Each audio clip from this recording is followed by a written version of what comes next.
Hello साथियों, नमस्कार। Welcome to my YouTube channel UPSC crash 23। साथियों, पिछले वीडियो में हम लोग वैदिक सभ्यता के बारे में अध्ययन किए थे। उसी का ये अगला सीरीज है, जिसका प्रश्न संख्या 1 है कि भारतीय परमाणुवाद का जनक किसे कहा जाता है। तो इसका उत्तर होगा महर्षि कणाद को। वैशेषिक दर्शन के प्रवर्तक भी महर्षि कणाद ही है, जिसे उलूक भी कहा जाता है। यानी कि भारतीय परमाणुवाद का जनक महर्षि कणाद को कहा जाता है। चार्क दर्शन के प्रवर्तक चार्क, योग दर्शन के प्रवर्तक पतंजलि थे और सांख्य दर्शन के प्रवर्तक कपिल थे। न्याय दर्शन के प्रवर्तक गौतम थे। पूर्वी मीमांसा दर्शन के प्रवर्तक जैमिनी थे और उत्तरी मीमांसा दर्शन के प्रवर्तक बादरायण थे। उसी में से वैशेषिक दर्शन के प्रवर्तक कणाद थे। यानी कि भारतीय परमाणुवाद का जनक किसे कहा जाता है। तो इसका उत्तर होगा महर्षि कणाद को कहा जाता है। प्रश्न संख्या 2, वैदिक काल में अधन्या शब्द किसके लिए प्रयोग किया गया था। तो इसका उत्तर होगा गाय के लिए।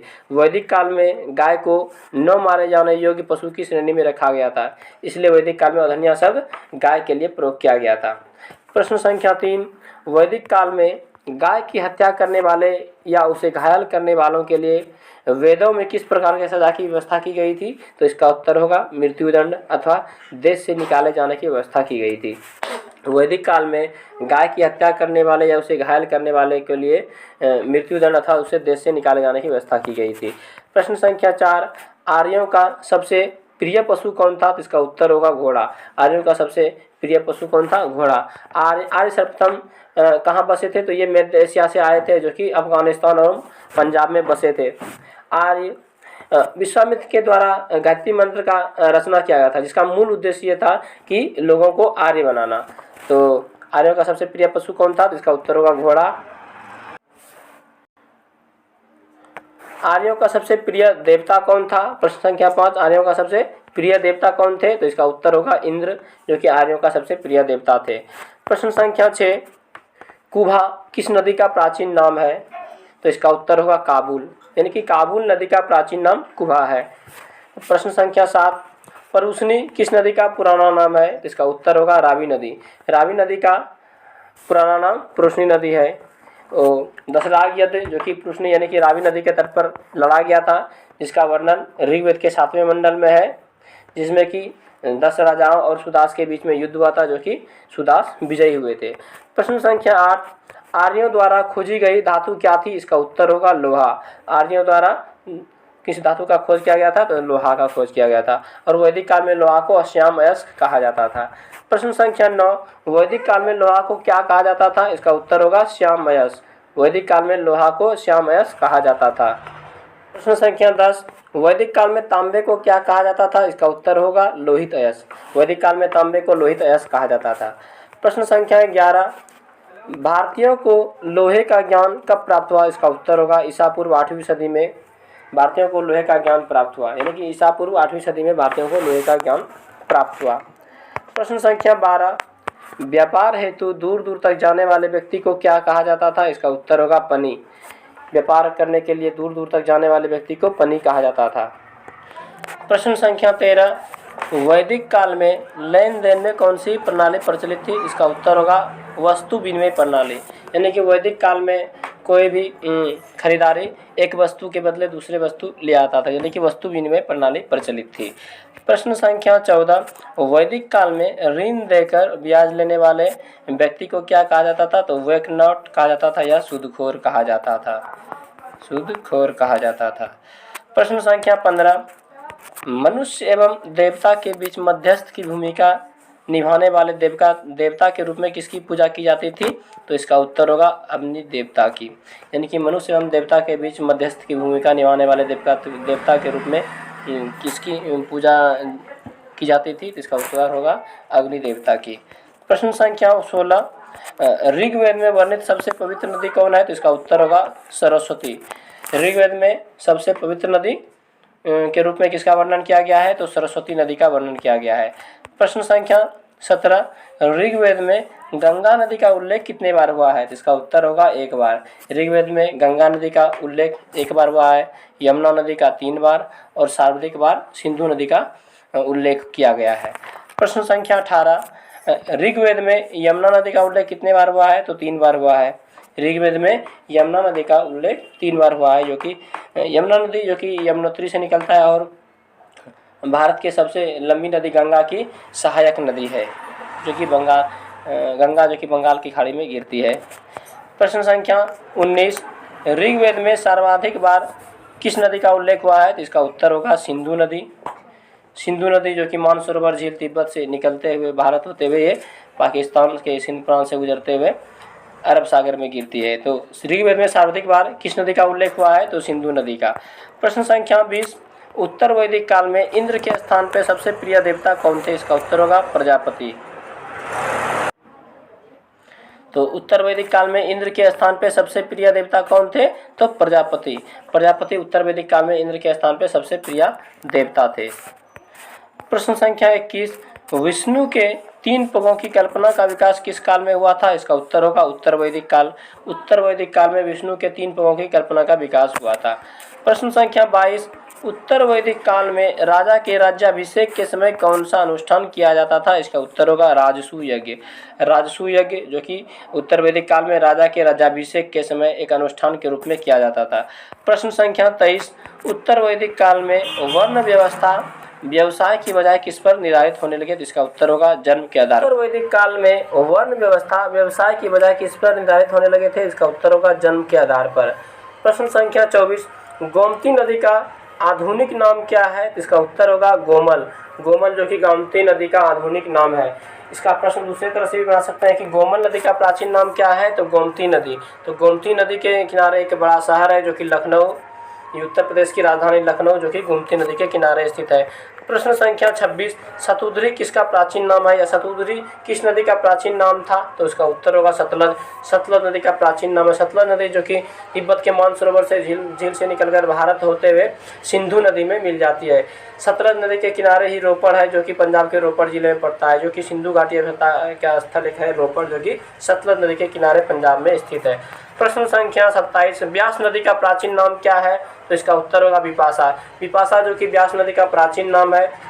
इसी व्यास नदी को भारत के पश्चिमी तट पर सिकंदर की सेना ने पार करने से इनकार कर दिया था।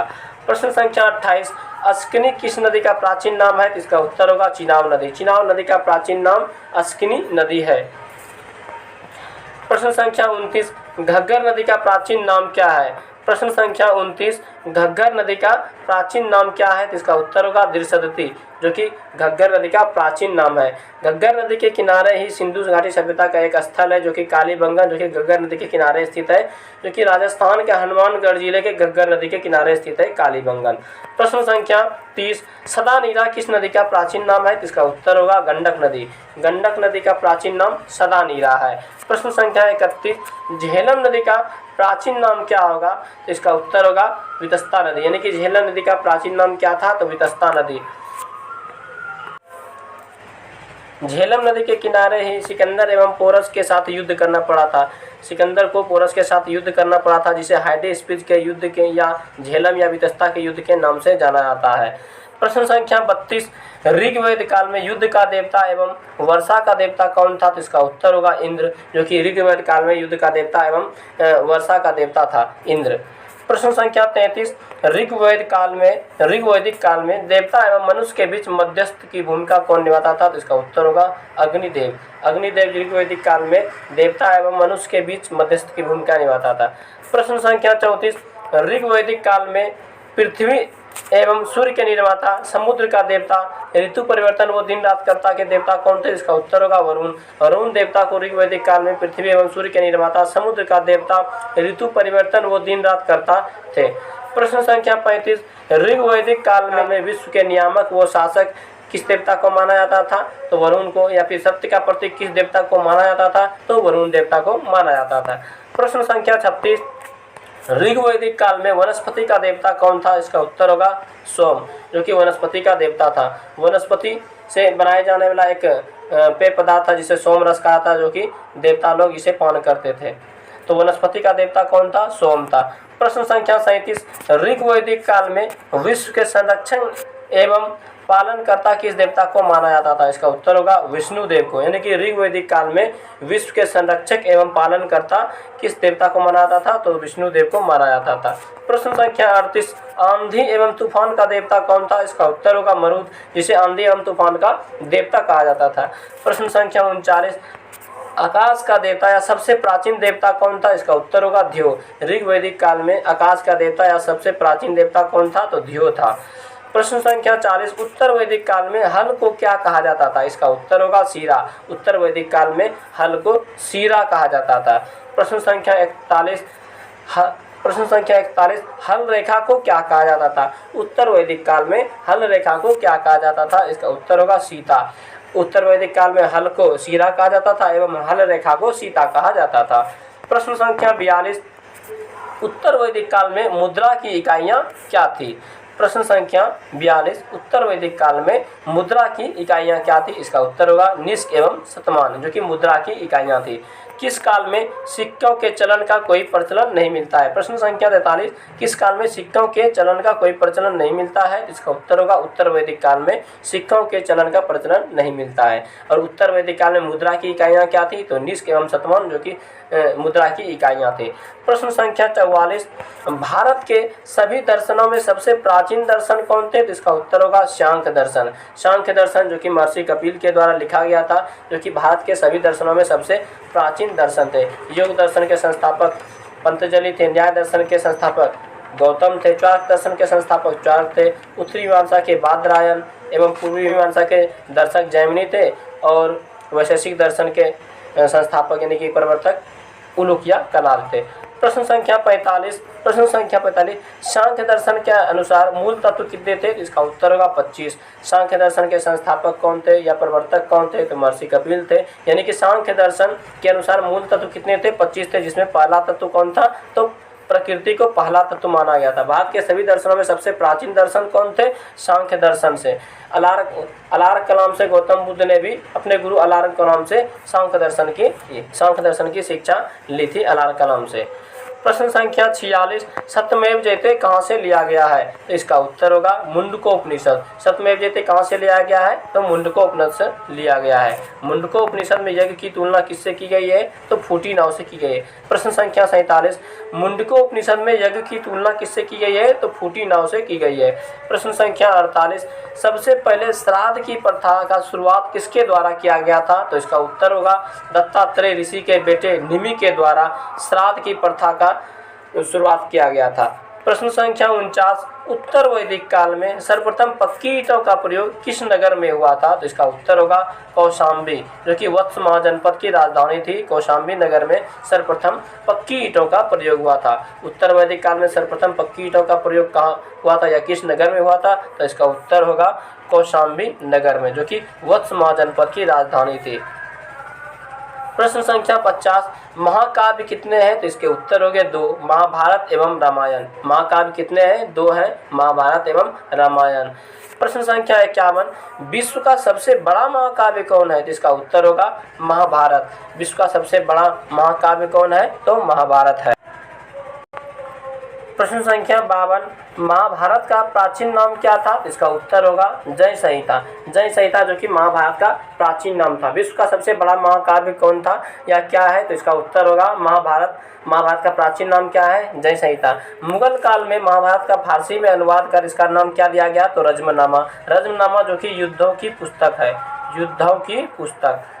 प्रश्न संख्या 53, गोत्र नामक संस्था का जन्म किस काल में हुआ? इसका उत्तर होगा उत्तर वैदिक काल में। उत्तर वैदिक काल में ही सर्वप्रथम गोत्र नामक संस्था का जन्म हुआ। प्रश्न संख्या 54, वेदांत दर्शन के मौलिक ग्रंथ ब्रह्मसूत्र या वेदांत सूत्र की रचना किसने की थी? प्रश्न संख्या 54, वेदांत दर्शन के मौलिक ग्रंथ ब्रह्मसूत्र या वेदांत सूत्र की रचना किसने की थी? तो इसका उत्तर होगा बादरायण। बादरायण, जो कि उत्तरी मीमांसा दर्शन के प्रवर्तक थे, बादरायण। या फिर वेदांत दर्शन के मौलिक ग्रंथ कौन कौन से हैं? तो इसका उत्तर होगा ब्रह्मसूत्र या वेदांत सूत्र, जो कि वेदांत दर्शन के मौलिक ग्रंथ है। इसकी रचना किसके द्वारा की गई थी? तो बादरायण के द्वारा की गई थी। प्रश्न संख्या 55, ऋग्वेद में वर्णित गायत्री मंत्र का रचना किसने किया था? तो इसका उत्तर होगा विश्वामित्र ने। विश्वामित्र ने ऋग्वेद में वर्णित गायत्री मंत्र का रचना किया था। विश्वामित्र ने ऋग्वेद में वर्णित गायत्री मंत्र का रचना क्यों किया था? इसका मूल उद्देश्य क्या था? इसका मूल उद्देश्य था लोगों को आर्य बनाने के लिए गायत्री मंत्र की रचना की गई थी। विश्वामित्र के द्वारा गायत्री मंत्र की रचना लोगों को आर्य बनाने के उद्देश्य से किया गया था। प्रश्न संख्या 56, गायत्री मंत्र किस देवता को समर्पित है? इसका उत्तर होगा सावित्री या सूर्य देवता को। गायत्री मंत्र सावित्री या सूर्य देवता या भगवान भास्कर को समर्पित है। प्रश्न संख्या 57, गायत्री मंत्र ऋग्वेद के किस मंडल में स्थित है? इसका उत्तर होगा तीसरे मंडल में। ऋग्वेद के तीसरे मंडल में गायत्री मंत्र का वर्णन है। प्रश्न संख्या 58, महाभारत का रचना किसने किया था? इसका उत्तर होगा लोमहर्ष एवं उग्रश्रवा ने महाभारत का रचना किया था। यानी कि प्रश्न संख्या 58 क्या है कि महाभारत का रचना किसने किया था? तो लोमहर्ष एवं उग्रश्रवा ने। प्रश्न संख्या 59, रामायण की रचना किसने की थी? इसका उत्तर होगा महर्षि वाल्मीकि ने। महर्षि वाल्मीकि ने रामायण की रचना संस्कृत भाषा में किया था। यानी कि रामायण की रचना किसने किया था? तो महर्षि वाल्मीकि ने संस्कृत में किया था। प्रश्न संख्या 60, कि रामचरितमानस की रचना किसने की थी? इसका उत्तर होगा तुलसीदास ने। तुलसीदास ने रामचरितमानस की रचना की थी। रामचरितमानस किस भाषा में लिखा गया था? इसका उत्तर होगा अवधी भाषा में। रामचरितमानस